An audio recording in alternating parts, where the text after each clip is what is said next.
Semangat pagi buat anak-anak kami sekalian. Kembali kita berjumpa dalam pelajaran biologi.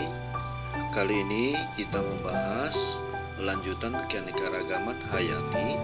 Namun secara khusus kita membahas keanekaragaman hayati di Indonesia.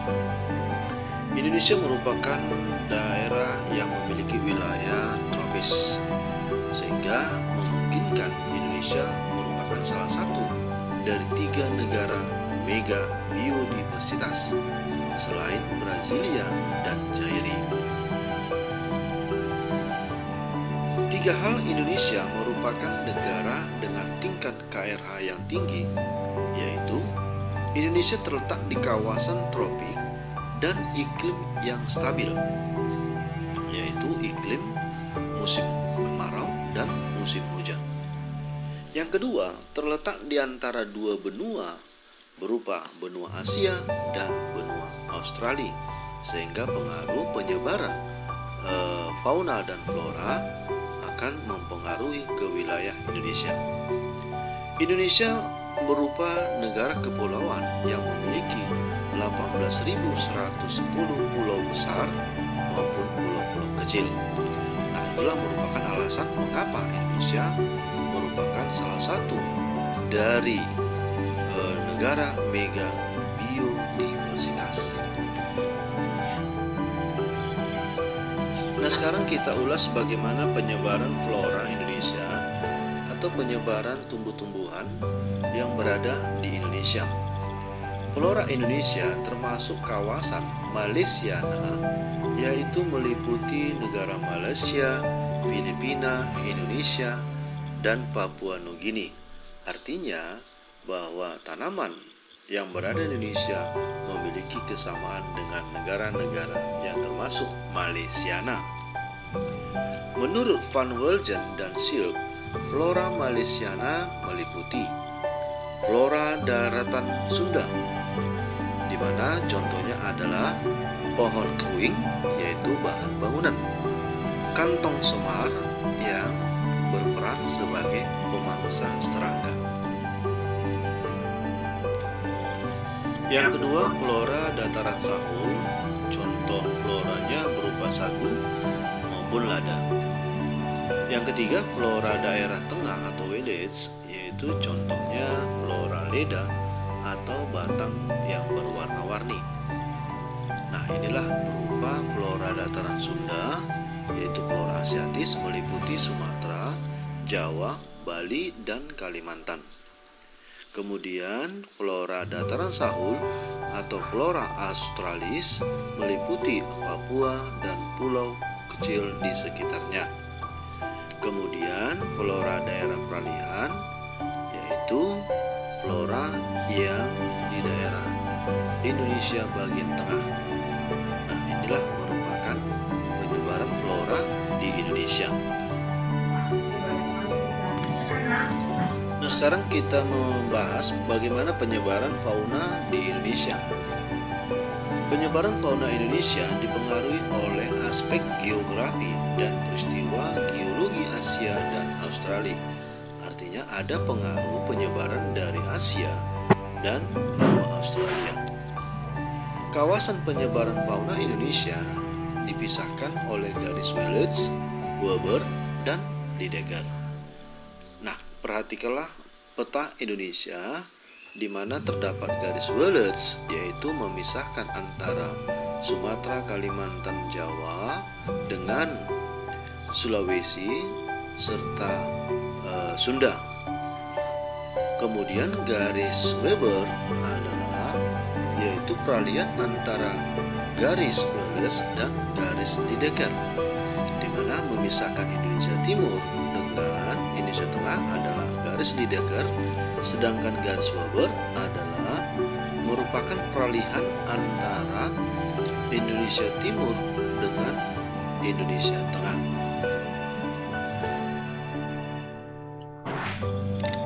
Tiga penyebaran fauna di Indonesia. Yang pertama, kawasan Indonesia bagian barat meliputi Sumatera, Jawa, Kalimantan, dan Bali. Garis Wallace di antara Kalimantan dan Sulawesi dan antara Bali dan Lombok. Jenis faunanya berupa harimau macan tutul, gajah, badak Jawa, banteng, orangutan, wau-wau, lutung, beruang madu, merak hijau, dan burung. Yang kedua, kawasan peralihan meliputi Sulawesi, Maluku, Sumbawa, Sumba, Lombok, dan Timor. Garis bobor dibatasi garis Wallace dan garis Lydekker. Jenis faunanya anoa, komodo, babi rusa, maleo, duyung, kuskus, beruang, burung rangkong, kakak tua jambul merah, dan lain-lain. Sedangkan yang ketiga, kawasan Indonesia bagian timur dibatasi garis Lydekker meliputi Papua dan pulau-pulau kecil.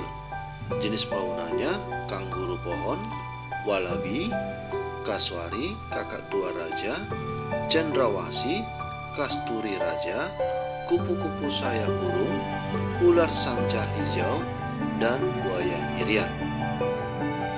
Sekarang perhatikanlah gambar hewan dari ketiga penyebaran fauna di Indonesia, yaitu jenis fauna asiatis yang terdapat di bagian barat Indonesia, jenis fauna peralihan, dan asli yang terdapat di bagian tengah Indonesia. Kemudian jenis fauna australis yang terdapat di bagian timur Indonesia. Sekarang kita lanjutkan, yaitu mengenai fungsi dan manfaat keanekaragaman hayati. Yang pertama, sebagai sumber pangan, karena kita tahu setiap makhluk hidup membutuhkan pangan, terutama manusia. Nah, kita lihat di sini contoh makanan pokok, ya, yaitu berupa padi, beras, umbi-umbian, dan segala macamnya. Lalu sebagai sumber obat-obatan. Nah, kita perhatikan contohnya adalah buah merah untuk mengobati penderita tumor maupun kanker. Selanjutnya, mengkudu yang digunakan untuk penderita hipertensi. Lalu kina sebagai obat malaria. Sedangkan yang ketiga, sumber kosmetik. Contohnya mawar, melati, kemuning, bengkuang, dan yang keempat, sumber sandang, di mana contohnya berupa rami, kapas, pisang hutan, dan lain-lain yang dijadikan sebagai bahan pembuatan kain. Kemudian yang kelima, sebagai sumber papan untuk bangunan, di mana contohnya adalah pohon jati, kelapa, meranti, bambu, dan lain-lain. Lalu sebagai aspek budaya yang digunakan untuk adat istiadat maupun pesta tradisional. Contohnya untuk keperluan ziarah dibutuhkan bunga mawar, bunga melati, dan bunga kenanga. Kemudian kematian di Toraja membutuhkan limau dan daun kelapa. Lalu serta pisang dan rempah-rempah untuk memandikan mayat di daerah Toraja. Lalu yang ketujuh, sebagai sumber plasma nova, yaitu berupa materi-materi gen yang terdapat pada tumbuhan maupun hewan yang harus dijaga untuk kelangsungan hidup tumbuhan maupun hewan dan kebutuhan manusia ke depannya. Contohnya adalah membuat varietas. Setelah kita mempelajari bagaimana manfaat serta fungsi keanekaragaman hayati, yang artinya keanekaragaman hayati ini tidak bisa dipisahkan dari kehidupan, terutama pada manusia. Namun, KRH ini atau keanekaragaman hayati ini bisa mengalami penurunan, bahkan bisa mengalami kehilangan berbagai macam jenis keanekaragaman. Nah, pertama, hilangnya habitat yang menyebabkan tumbuhan maupun hewan di sekitar habitat yang rusak akan mengalami gangguan atau menjadi punah. Yang kedua, pencemaran tanah, udara, dan air. Hal ini menyebabkan berbagai macam hayati mengalami kepunahan atau kehilangan. Kemudian yang ketiga, terjadinya perubahan iklim, yaitu akibat ulah manusia seperti pemanasan global, sehingga menyebabkan berbagai macam makhluk hidup tidak dapat bertahan hidup.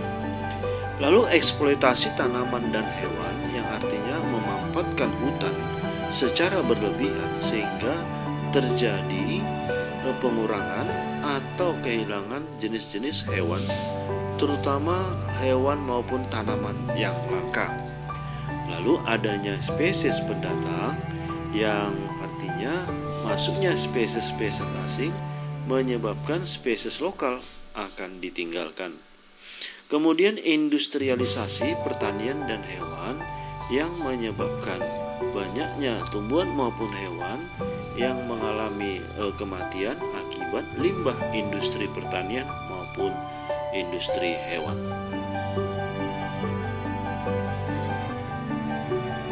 Oleh karena pentingnya keanekaragaman hayati pada setiap makhluk hidup, terutama pada manusia, maka manusia melakukan pelestarian keanekaragaman hayati atau dikenal dengan istilah konservasi. Nah, antara lain yaitu pelestarian in situ dan pelestarian ex situ, di mana pelestarian in situ ini adalah melestarikan tumbuhan maupun hewan yang berada pada habitat aslinya. Sedangkan pelestarian ex situ adalah pelestarian tumbuhan maupun hewan yang sudah langka dipindahkan ke tempat lain yang disesuaikan dengan habitat aslinya. Lalu yang kedua, memelihara cagar biosfer, yaitu meliputi daerah-daerah yang memiliki jenis-jenis hewan dalam konteks hewan yang dilindungi maupun tumbuhan yang dilindungi. Nah, itulah yang menjadi materi kita dalam keanekaragaman hayati di Indonesia serta manfaat keanekaragaman hayati. Semoga materi pelajaran kita ini bisa berguna bagi kita semuanya. Terima kasih.